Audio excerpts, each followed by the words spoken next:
गोरखपुर मठ के बाहर हमला क्यों किया? एटीएस के जो सूत्र हैं उनके मुताबिक, जो जानकारी मिल रही है उनके मुताबिक, पढ़ाई के दौरान मुर्तजा ने 2012 से 2015 के बीच नेपाली खातों के जरिए सीरिया पैसा भेजना शुरू कर दिया था।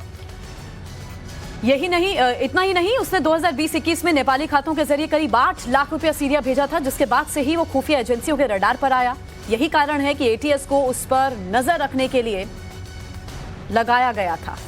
2 अप्रैल को एटीएस उसके घर वकील के रूप में पहुंची तो मुर्तजा नहीं मिला। परिवार के दूसरे लोगों से जानकारी लेकर टीम चली गई, पर मुर्तजा के चाचा को उनके हाव भाव से शक हुआ।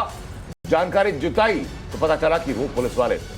मुर्तजा अब्बासी के डॉक्टर चाचा ने इस बारे में जब मुर्तजा से फोन पर पूछा तो उसके बाद वो घर से भाग गया और अगले दिन घटना को उसने अंजाम दे डाला।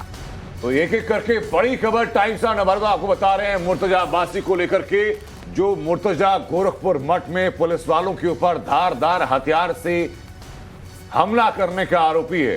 वो मुर्तजा कैसे अब से पहले ही 10 साल पहले ही सीरिया में पैसे भेजा करता था। 8 लाख रुपए भेजे, एटीएस को शक हुआ, एटीएस ने जांच पड़ताल जारी की, वकील के रूप में उसके घर पहुंची। वहां पहुंची तो उसके चाचा को शक हुआ। जब पता चला पुलिस वाले हैं तो मुर्तजा घर से भाग गया और मुर्तजा ने घर से भागने की ठीक अगले दिन इस वारदात को अंजाम दिया। मुर्तजा के खाते में बड़ी रकम रखने के सवाल पर एटीएस को परिवार के लोगों ने बताया कि वो कनाडा जाने की तैयारी में था। कनाडा जाने वाले व्यक्ति के खाते में पैसा होना जरूरी होता है और इसलिए उसके कुछ महीनों तक पैसा जमा होने के बाद ही वीजा मिलता है और इसलिए पैसा रखा गया।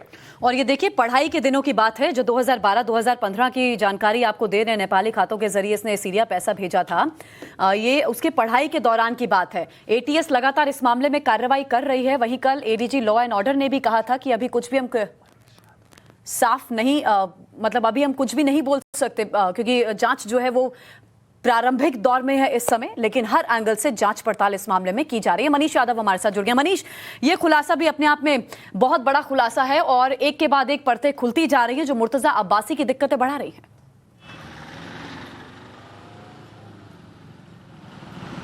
देखिए, एक चीज़, एटीएस की रडार पर ये बहुत पहले से था। 21 मार्च के आसपास एटीएस ने एक खुफिया एजेंसी को एक लिस्ट भेजी गई थी एटीएस के अधिकारियों को। उस लिस्ट में भी मुर्तजा का नाम था, तो एटीएस उसे रडार पर रखी हुई थी। जब एटीएस के अधिकारी 2 अप्रैल को उसके घर पहुंचे थे तो उसके चाचा को शक हुआ। उन्होंने मुर्तजा से पूछताछ की थी, जिसके बाद वो भागकर नेपाल पहुंचा था। संभावना इस बात की है, जो एटीएस के सूत्रों से जानकारी मिल पाई है, कि वो नेपाल में किसी व्यक्ति से मिलने गया था, लेकिन उसकी मुलाकात नहीं हो पाई थी। ऐसे में एटीएस ये मानकर चल रही है कि हमला और बड़ा हो सकता था। चूंकि उस व्यक्ति से मुलाकात नहीं हो पाई, तो ऐसे में मुर्तजा को शक हो गया कि एटीएस के रडार पर वो आ गया है, तो उसने हमला करने का प्लान बनाया कि अब हमला करना ही है। तो ऐसे में उसने बांका सिद्धार्थनगर से खरीदा और सीधे वो 3 अप्रैल को गोरखपुर पहुंच गया। हालांकि वो अपनी पहचान गुप्त नहीं रखना चाहता था, गुमनामी का शिकार नहीं होना चाहता था। इस वजह से उसने धार्मिक भावनाओं के नारे लगाए और उसकी जो कोशिश थी, जो जानकारी एटीएस के हाथ लगी है, कि वो जो पीएसी कर्मी वहां पर तैनात थे मंदिर के गेट पर, वो उनके हथियार को, असलहे को छीनने की कोशिश भी कर रहा था। तो वो किसी बड़ी घटना को प्लान करके उसकी योजना बना रहा था। लेकिन उससे पहले ही जब एटीएस के अफसर उसके यहाँ पहुंच गए तो उसने किसी भी तरीके से इस घटना को अंजाम देने का फैसला किया और 2 अप्रैल से भागकर नेपाल पहुंचा। मुलाकात नहीं हो पाई तो वापस गोरखनाथ मंदिर पर आकर उसने घटना को अंजाम दे दिया। बिल्कुल मनीष, मुझे अब ये बताइए कि अब आगे की कार्रवाई क्या है? ये बात साफ हो चुकी कि एटीएस को पहले से शक था, रडार पर पहले से था, और जब इसलिए एटीएस पहुंची थी वकील का रूप धर करके मुर्तजा के घर पर। चाचा को शक हुआ, मुर्तजा को बताया गया। यानी परिवार भी इस बात से अछूता नहीं था कि मुर्तजा किन किन कारगुजारियों में संलिप्त है।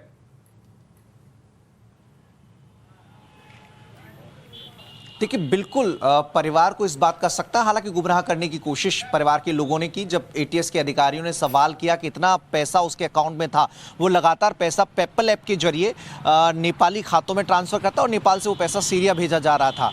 तो उसका कोई जवाब परिवार वालों के पास नहीं था। सिर्फ उन्होंने बताया कि वो कनाडा जाना चाहता था और कनाडा में वीजा लगाने के लिए जो कंसल्टेंसी फर्म है वो कुछ खर्चों के लिए पैसे मांगती है, तो उसके लिए वो पैसा इकट्ठा कर रहा था। और संभावना इस बात की है कि उसने उसी फर्म को पैसा ट्रांसफर किया हो। तो परिवार को जो मुर्तजा ने जानकारी दी वो एटीएस के अधिकारियों को उन्होंने कहा है। हालांकि इसकी भी पड़ताल चल रही है कि परिवार कहीं शामिल तो नहीं था।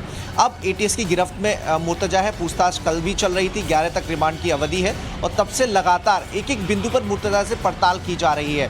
क्योंकि देवबंद जाने की संभावनाएं उसकी हैं कि देवबंद में किसी मदरसे में वो मुर्तजा गया था, तो ऐसे में देवबंद का कनेक्शन भी सामने आ रहा है।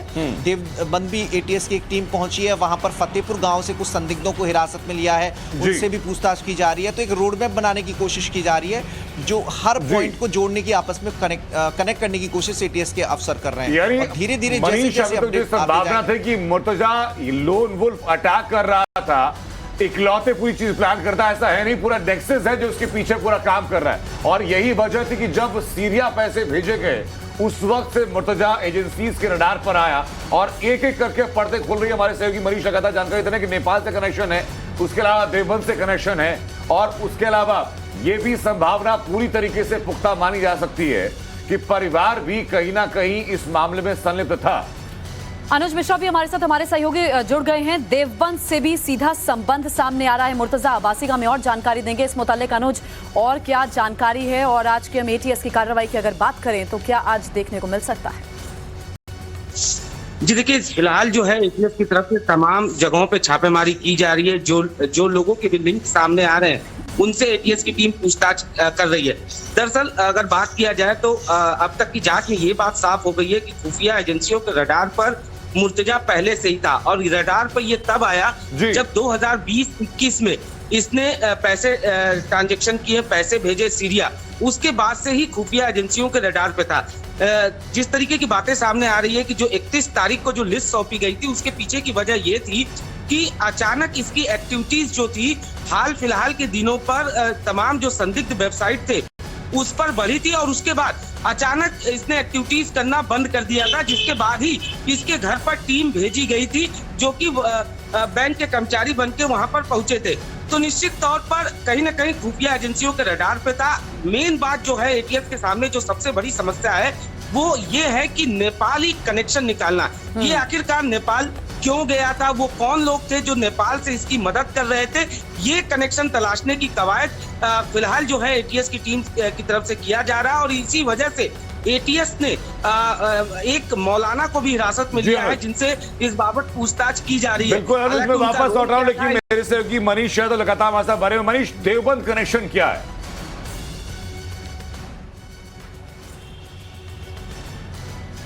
देखिए, देवबंद में गांव है फतेहपुर।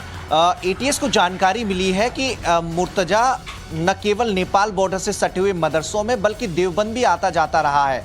फतेहपुर में वो एक शख्स से मिलता जा रहा है। उसी शख्स को हिरासत में लेकर पूछताछ की जा रही है कि क्या वो जब रेडिकलाइजेशन होने के दौर में था, रेडिकलाइज हो रहा था, उस वक्त उनकी मुलाकात थी या फिर जिसके बाद जब वो पूरा जिहादी विचारधारा से अपने आप को जोड़ने लगा, उसके बाद जब वो अबू हमजा या यमन जो इमाम है उनके वीडियोस देखने लगा, उसके सिलसिले में उससे मुलाकात हुई है। तो ये कनेक्शन तलाशने की कोशिश की जा रही है। क्या देवबंद से कोई सहायता तो नहीं मिली? क्या जिस तरह का स्लीपर सेल बनाने की कोशिश बाहर से हमारे देश के भीतर होती रही है, उसका कोई कनेक्शन देवबंद से तो नहीं है? तो ये पूरी पड़ताल की कोशिश एटीएस के अफसर कर रहे हैं। न सिर्फ देवबंद सहारनपुर से बल्कि संभल और कानपुर से भी कुछ लोगों की हिरासत में लेकर इस बाबत पूछताछ हुई है। जहां जहां मुर्तजा गया है, जो पूछताछ में लगातार बता रहा है, वहां वहां एटीएस की टीम भेजी जा रही है कि वहां इस घटना के संबंध में या फिर और जो कोई योजना हो उसके संबंध में कहीं किसी की भूमिका तो नहीं है।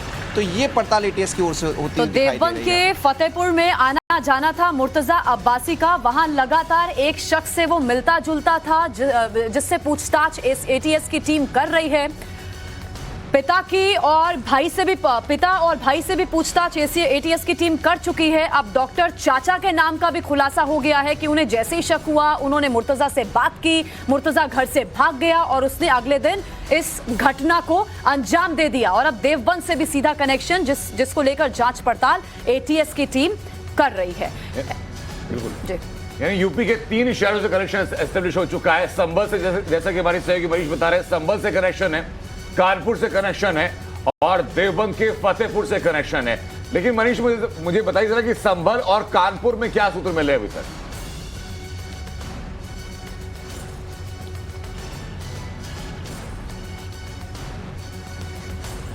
मनीष, आवाज पहुंच रही है आप तक?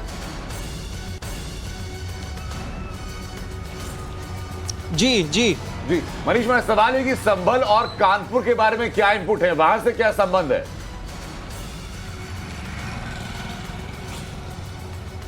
देखिए, जो एटीएस इस कनेक्शन को स्थापित कर रही है कि वो लगातार जब इस्लामिक विचारधारा और कट्टर इस्लामिक विचारधारा से ओतप्रोत हो रहा था तो इन जगहों का दौरा कर रहा था। वो अमू हब्जा को सुनता था, वो अमेरिकी जो यमन में इमाम है अनवर उल हक उनको सुना करता था। अदीब नाम से कई वीडियोस उसने सेव किए हुए थे। तो अक्सर मदरसों में जाता था। इस्लाम की कट्टरपंथी जो विचारधारा है, जो धर्म परिवर्तन की बात करती है, जो पूरी दुनिया को इस्लामीकरण के रास्ते पर ले जाती है, तो इन सभी बातों के सिलसिले में, इनको जानने के सिलसिले में वो कई विचारकों के संपर्क में आया था। उसी के संबंध में वो लगातार दौरे कर रहा था। तो केवल एक जिला नहीं है जहां पर उसने दौरा किया हो। बिल्कुल, ऐसे कई जिले हैं जिसको लेकर लगातार एटीएस जांच पड़ताल आगे बढ़ा रही है। आप दोनों का बहुत बहुत शुक्रिया, इस मामले में नजर रखिएगा। अपडेट के लिए हम वापस लौटेंगे और बात कर ले कि जहां जिसको लेकर के हर